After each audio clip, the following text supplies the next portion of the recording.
Subscribe करें fully for world YouTube channel को और साथ दिए गए बेल आइकन पर प्रेस करें ताकि हमारी न्यू तमाम आने वाली वीडियो आपको मिल सके।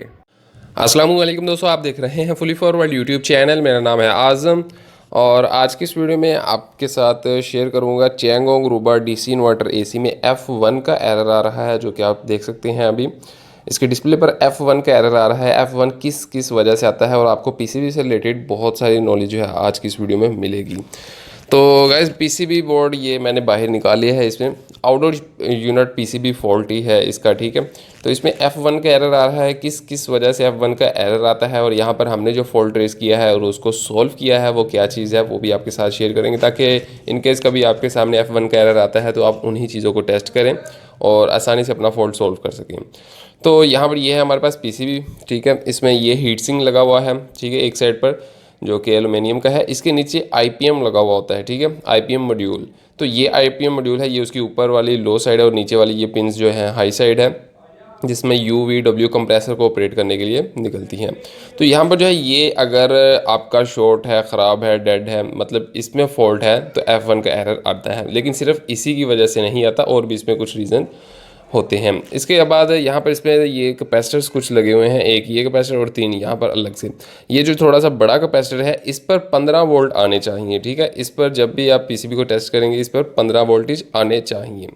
15 वोल्टेज जो है वो इसमें कैसे आप चेक करेंगे, इसकी बैक साइड पर आप इसको जब सप्लाई देंगे पीसीबी बोर्ड को, तो यहाँ पर जो है आप बैक साइड पर इसके प्लस माइनस जो है अटैच करके मीटर डीसी पर सेट करके 15 वोल्ट चेक करेंगे। अगर यहाँ पर 15 वोल्ट नहीं आ रहे, ये कैपेसिटर भी ख़राब हो सकता है, इनमें से कोई भी कैपेसिटर ख़राब होगा, ठीक है, तो तब भी F1 का एरर आएगा, ठीक है। तो ये अक्सर जो है ये फटे हुए नज़र ही आ जाते हैं, लेकिन ये बिल्कुल ठीक है। और इसका आईपीएम मॉड्यूल जो है मैंने वो भी चेक किया है, वो भी ठीक है। मैं आपको बताता हूँ आईपीएम कैसे चेक करना है। ये जो तीनों पिन है जो कंप्रेसर को लगती हैं, ये आईपीएम मॉड्यूल से आ रही हैं, UVW।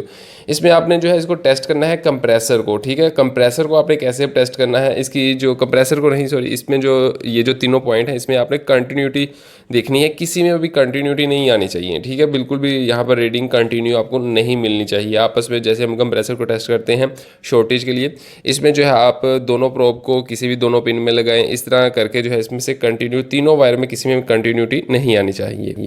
तो गाइज़ यहाँ पर एक आपके साथ और इन्फॉर्मेशन शेयर करना चाहूँगा। हमने जो है पीसीबी कोर्स स्टार्ट कर दिया हुआ है। तो जिस भाई ने पीसीबी कोर्स स्टार्ट करना है, सीखना है, तो वो इस कॉन्टैक्ट नंबर पर रब्ता करके मुकम्मल इसका ट्रेलर भी ले सकता है और इसकी फ़ी हर चीज़ जो है क्लियर कर सकता है।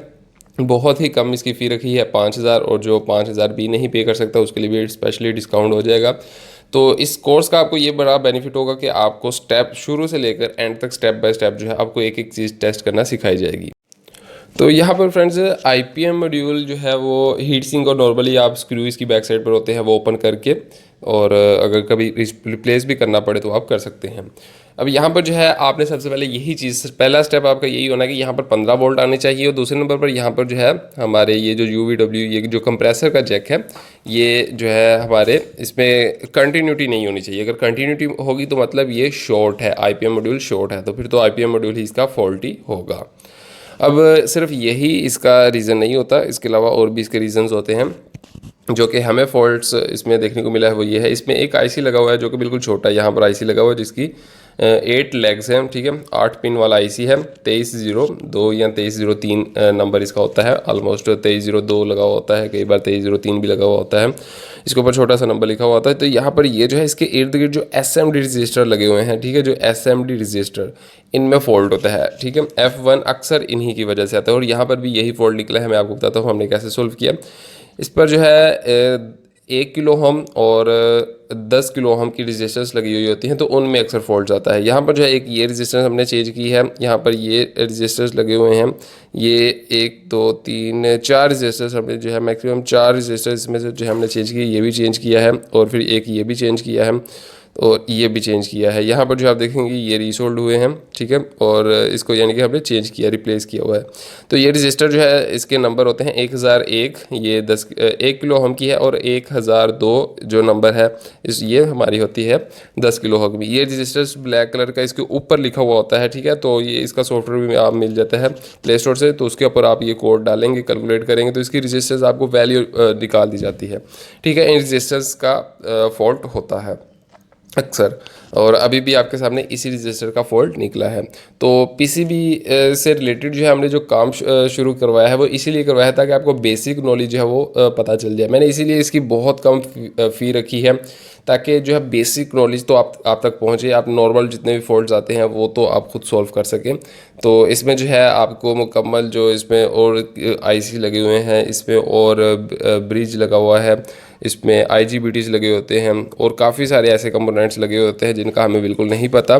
तो ये कोर्स इसीलिए बनाया है ताकि जो है हम इसको मुकम्मल जो है कोर्स को वॉच करके जो है PCB का काम भी जो है बेसिक सीख सकें। तो जो फ्रेंड्स भी आप में से इंटरेस्टेड है वो इस PCB कोर्स को आसानी से हासिल कर सकता है। ये कॉन्टैक्ट नंबर पर रब्ता करके, इस कॉन्टैक्ट नंबर पर आप रब्ता करेंगे, वहाँ पर आपको मुकम्मल कोर्स की डिटेल मिल जाएगी। आप ट्रेलर देखना चाहें, इसकी फ़ी, हर चीज़ जो है आपको वहाँ से कंफर्म हो जाएगी। वीडियो पसंद है तो वीडियो को लाइक करें, चैनल पर नहीं है तो चैनल को सब्सक्राइब कर लें। अल्लाह हाफिज़।